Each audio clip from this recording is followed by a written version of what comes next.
दिल्ली में G20 सम्मेलन का दूसरा और अंतिम दिन आज है। अब से कुछ ही देर बाद तीसरा और अंतिम सेशन शुरू होने वाला है, जिसकी थीम वन फ्यूचर है। और इससे पहले आज के दिन की शुरुआत तमाम विदेशी मेहमानों ने राजघाट पहुंचकर राष्ट्रपिता महात्मा गांधी को नमन कर उनके सिद्धांत और मूल्यों को एक बार फिर से स्मरण कर की है। और इसके साथ ही अब वो तीसरा और अंतिम सेशन जिसकी शुरुआत होनी है। लेकिन इससे पहले ही महत्वपूर्ण यह हो जाता है कि G20 समिट न्यू दिल्ली, जिसके डिक्लेरेशन को लेकर संशय था, उस पर मोहर कल ही लग गई, सहमति कल ही सामने आ गई। और इसीलिए आज का दिन खासा रिलैक्स। त्रिपाठी सर जी देखिए रोमाना, आज का दिन ज़्यादातर तो कह सकते हैं कि रिलैक्स है, क्योंकि वही कहावत है कि हाथी निकल गया बस पूंछ बच गई है।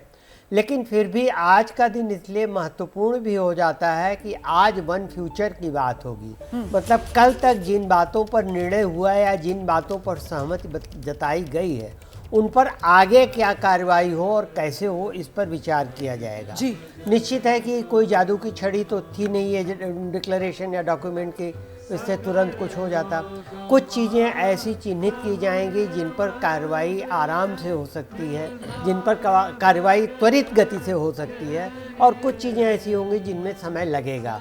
तो ऐसी चीज़ों को चिन्हित करना और उन पर जिन पे कार्रवाई त्वरित हो सकती है उन पे काम शुरू करने का एक मॉडस ऑपरेंडी, एक मॉड्यूल बनाना, ये आज की मीटिंग में मेरे ख्याल से होना चाहिए। सर आप बड़ी बात कह रहे हैं। मुझे लगता है जल्दी से जरा दीपक वोरा साहब का भी एक रिएक्शन लेते हैं, क्योंकि जब ये प्रेसिडेंसी भारत को मिल रही थी तब प्रधानमंत्री नरेंद्र मोदी की तरफ से भी फोकस इसी बात पर दिया गया था कि साहब हमारी कोशिश रहेगी एक्शन ओरिएंटेड हो पूरा का पूरा मामला, इंक्लूसिवनेस, समावेशी बनाने की लेकर बात कही गई थी, समानता को लेकर बात कही गई थी, जो भारत ने करके दिखाया अपनी इस मेजबानी में। अब आगे का रास्ता क्या, दीपक वोरा जी?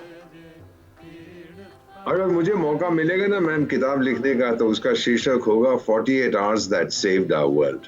क्योंकि इन 48 घंटों में ये जो मीटिंग हुई है G20 की, पूरी तरह से हमने भविष्य का मार्ग दिया है। सबसे बड़ी चुनौतियां हमारे सामने हेल्थ की थी, चाइनीज महामारी, और दूसरा क्लाइमेट चेंज। क्लाइमेट चेंज के बारे में आप जानती हैं मैम, मोरक्को में अभी 2000 से ज्यादा लोग मर गए हैं। भूकंप आया था 100 साल में सबसे भयंकर भूकंप। ग्रीस में फ्लड्स आ रहे हैं, अमेरिका में टाइफून आने वाला है, चीन में आप देख रहे हैं किस तरह कहीं अकाल है, कहीं पे फ्लड्स है। ये सब कुछ इतना जरूरी था कि हमने रास्ता दिखाया कि हमारे पास एक ही तो प्लेनेट है सर, दूसरी प्लेनेट का अभी तक हमने आविष्कार नहीं किया। इसी पे जीना है, इसी पे मरना है, इसीलिए इसको जितनी सुरक्षित रख सकते हैं हम रखें। इसके लिए याद रखा जाएगा जो इनिशिएटिव G20 ने लिया, G21 जिसे सर आप जो बात कह रहे हैं ना, एक ही तो प्लैनेट है। और फिर मैं वो तस्वीरें भी दर्शकों को दिखा रही हूँ राजघाट पर, जहां पर आज तमाम राष्ट्र प्रमुख पहुंचे थे राष्ट्रपिता महात्मा गांधी को नमन करने के लिए। और राष्ट्रपिता महात्मा गांधी का सिद्धांत जो है वो यहां पर भी आता है, जिस बात का जिक्र महात्मा गांधी किया करते थे कि साहब ये जो पृथ्वी है ये सबके भरण पोषण के लिए काफी है, लेकिन इंसान का लालच जो है वो इसके लिए खतरा पैदा कर रहा है। और वही समस्या और चुनौती जो आज की दुनिया के सामने है त्रिपाठी जी, जिस बात का जिक्र अभी वोरा सर कर रहे थे कि साहब क्लाइमेट चेंज, क्लीन एनर्जी और वो बायोफ्यूल अलायंस वाला एक मामला जो इस बार G20 समिट में सामने आया, तो सारी की सारी कड़ियां जुड़ती हुई और उसी दिशा में विश्व आगे बढ़ता हुआ। जी बिल्कुल, देखिए सबसे बड़ी चुनौती इस वक्त दो हैं।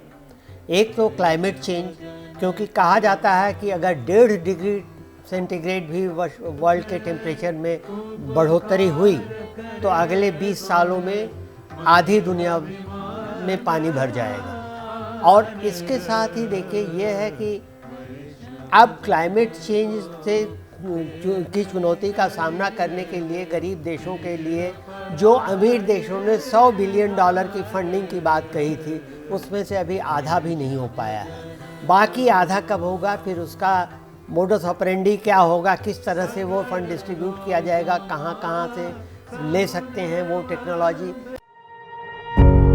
पत्रकारिता कोई इमोशन नहीं है, ना अपना कोई ज्ञान देना है और ना कोई विचार थोपना है। पत्रकारिता क्या है? पत्रकारिता का मतलब है सही जानकारी इकट्ठा करना और तथ्य बताना। पत्रकारिता आज जितने महत्वपूर्ण दौर में है, शायद पहले नहीं थी। इस दौर से निकलने के लिए सिर्फ सच दिखाने की जरूरत है, वो सच जो आपके हित को आगे रखे। इसलिए अब रात 9 बजे प्राइम टाइम नहीं होगा, ये आपका टाइम है। जगविंदर पटियाल के साथ देखिए पब्लिक इंटरेस्ट, सोमवार से शुक्रवार रात 9 बजे सिर्फ ABP न्यूज पर। एबीपी न्यूज आपको रखे आगे।